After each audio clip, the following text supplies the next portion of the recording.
Hello दोस्तों, कहानियों की दुनिया में आप सभी का स्वागत है। आज हम सुनेंगे मुंशी प्रेमचंद द्वारा लिखित कहानी स्त्री और पुरुष। बिपिन बाबू के लिए स्त्री ही संसार की सुंदर वस्तु थी। वह कवि थे और उनकी कविता के लिए स्त्रियों के रूप और यौवन की प्रशंसा ही सबसे चित्ताकर्षण विषय था। उनकी दृष्टि में स्त्री जगत में व्याप्त कोमलता, माधुर्य और अलंकारों की सजीव प्रतिमा थी। जवान पर स्त्री का नाम आते ही उनकी आंखें जगमगा उठती थी, कान खड़े हो जाते, मानो किसी रसिक ने गान की आवाज सुन ली हो। जब से होश संभाला तभी से उन्होंने उस सुंदरी की कल्पना करनी शुरू की जो उनके हृदय की रानी होगी। उसमें उष्मा की प्रफुल्लता होगी, पुष्प की कोमलता, कुंदन की चमक, बसंत की छवि, कोयल की वाणी। वह कवि वर्णित सभी उपमाओं से विभूषित होगी।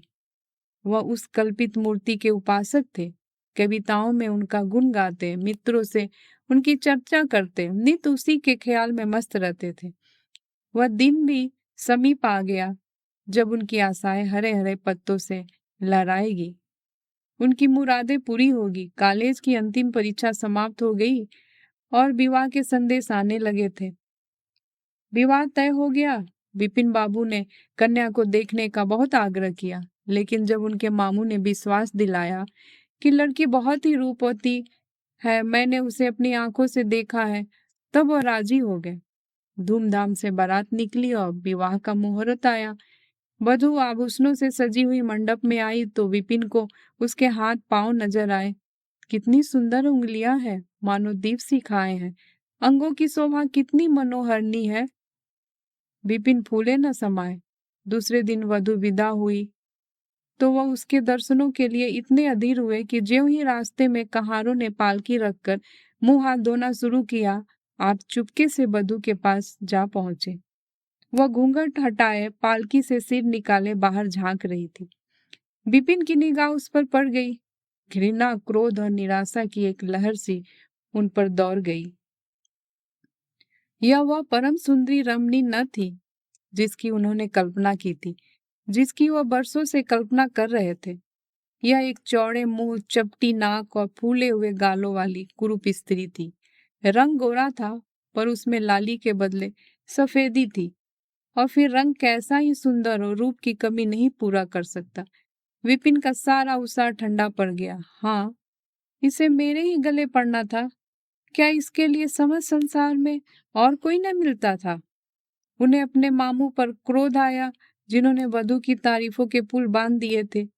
अगर इस वक्त वह मिल जाते तो विपिन उनकी ऐसी खबर लेता कि वह भी याद करते।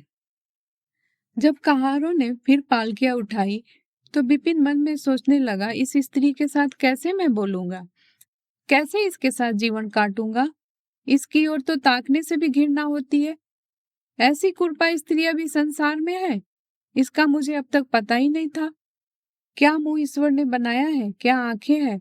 मैं और सारे ऐबों की ओर से आंखें बंद कर लेता, लेकिन वह चौड़ा सा मुंह। भगवान, क्या तुम्हें मुझी पर यह वज्रपात करना था? विपिन को अपना जीवन नर्क सा जान पड़ता था।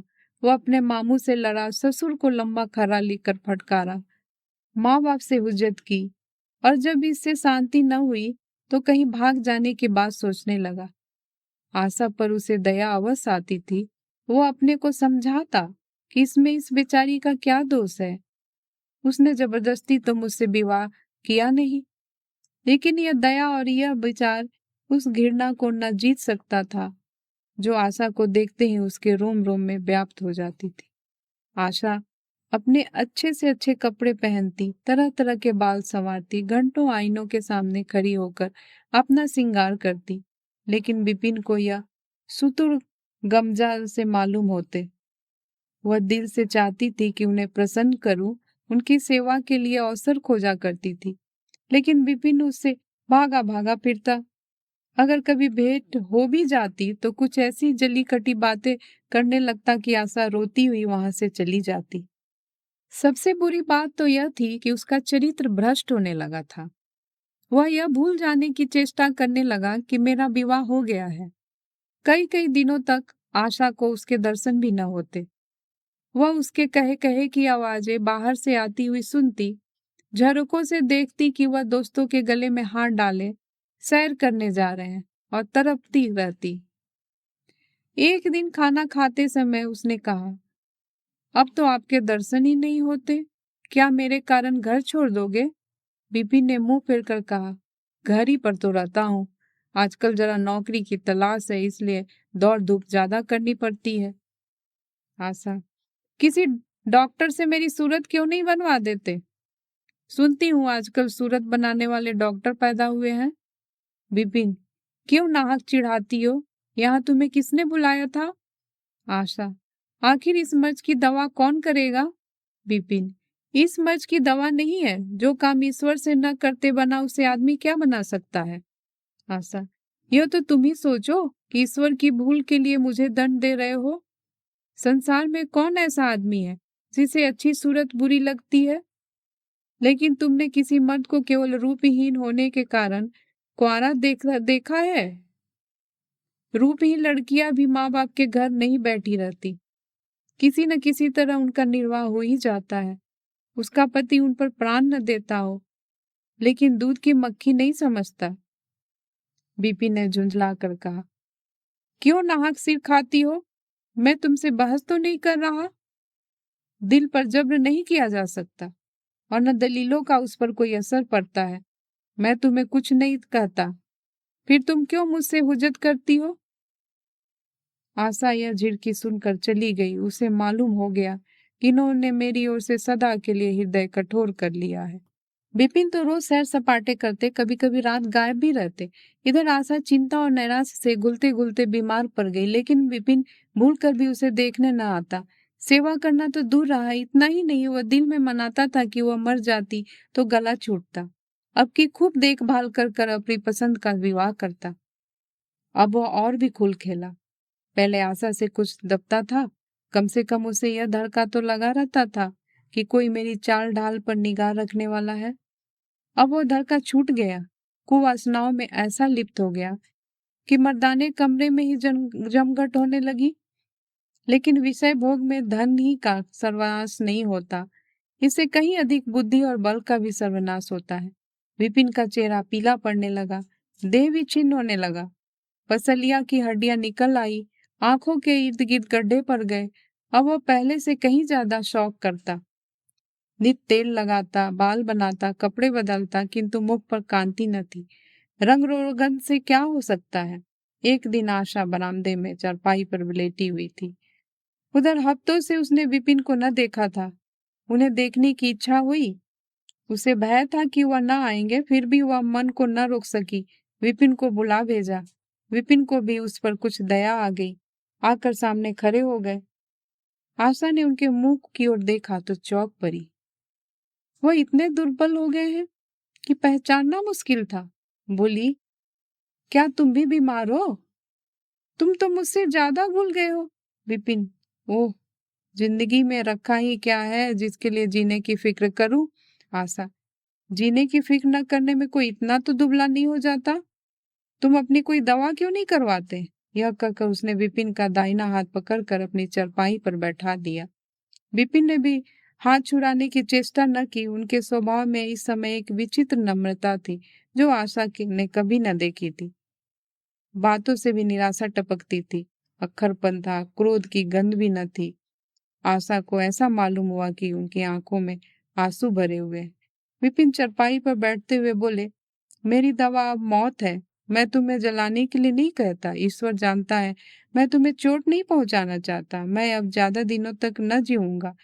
मुझे किसी भयंकर रोग के लक्षण दिखाई दे रहे हैं, डॉक्टरों ने भी यही कहा है।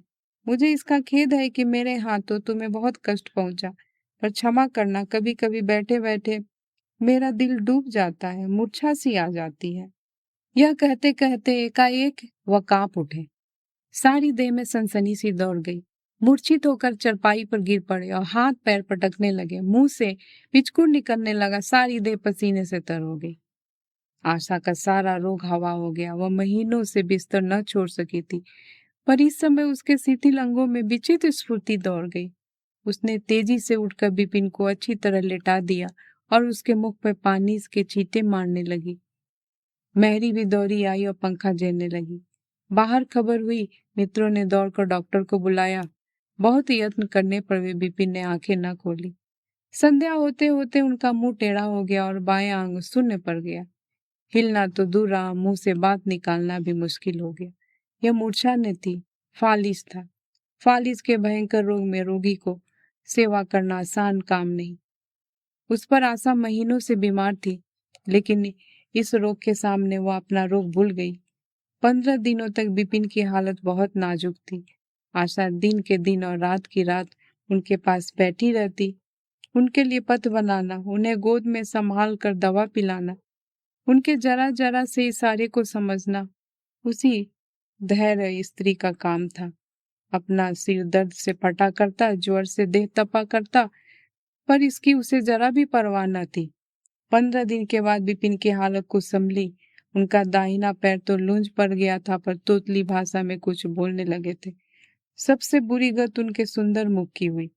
वह इतना टेढ़ा हो गया था कि जैसे कोई रबर के खिलौने को खींचकर बढ़ा दे। बैटरी की मदद से जरा देर के लिए बैठ या खड़े तो हो जाते थे, लेकिन चलने फिरने की ताकत न थी। एक दिन लेटे लेटे उन्हें क्या जाने क्या ख्याल आया।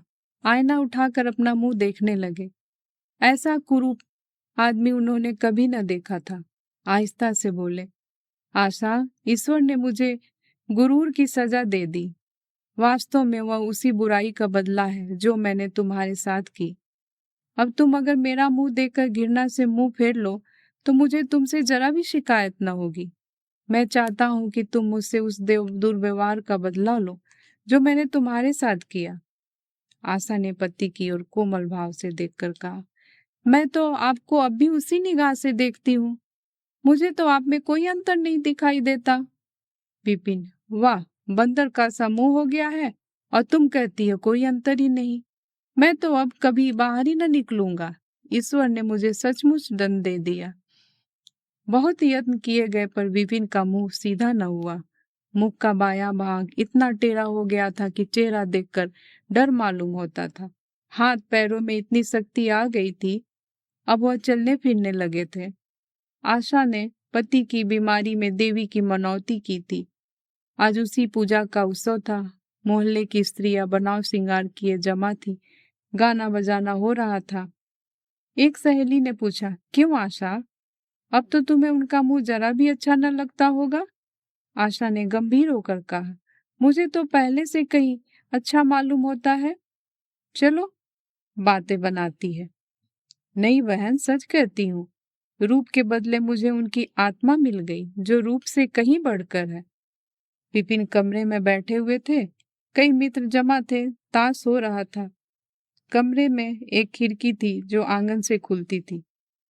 इस वक्त वह बंद थी। एक मित्र ने चुपके से उसे खोल दिया और शीशे से झांककर विपिन से कहा, आज तो तुम्हारे घर परियों का अच्छा जमघट है। विपिन, बंद कर दो। अजी, जरा देखो तो कैसी कैसी सूरतें हैं। तुम्हें इन सबों में कौन सबसे अच्छी मालूम होती है? विपिन ने उड़ती हुई नजरों से देखकर कहा, मुझे तो वही सबसे अच्छी मालूम होती है जो थाल में फूल रख रही है। वारी आपकी निगाह! क्या सूरत के साथ तुम्हारी निगाह भी बिगड़ गई? मुझे तो वह सबसे बदसूरत मालूम होती है, इसलिए कि तुम उसकी सूरत देखते हो और मैं उसकी आत्मा देखता हूँ। अच्छा, यही मिसेज विपिन है? जी हाँ, यह वही देवी है। दोस्तों, इस कहानी को सुनने के लिए आपका बहुत बहुत धन्यवाद। मैं फिर हाजिर होंगी एक नई कहानी के साथ। तब तक के लिए नमस्कार।